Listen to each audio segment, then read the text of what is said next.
Yes, you can, absolutely. Here are a few tips. First, and most important, your fish scraps must be buried deep in an active compost pile, live with worms and microorganisms. A new pile will not work as good.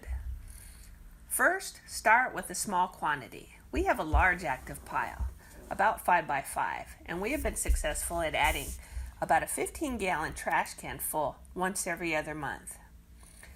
We pick up our fish scraps when we buy fresh fish, and we notice that the fish scraps actively heat up the pile. So do not turn your pile for at least a month.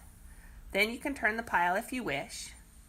Now, some tips to have successful no odor pile is you want to dig down at least 18 inches or 2 feet. You can layer it or you can add it all at once in the middle.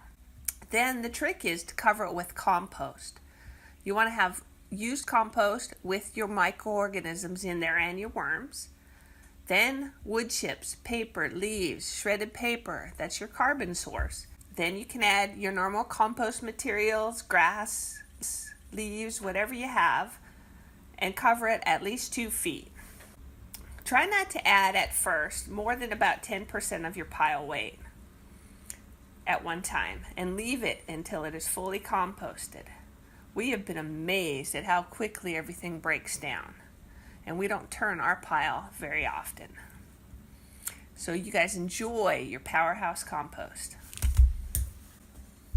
Don't forget to subscribe and like Vicky's Garden Adventures.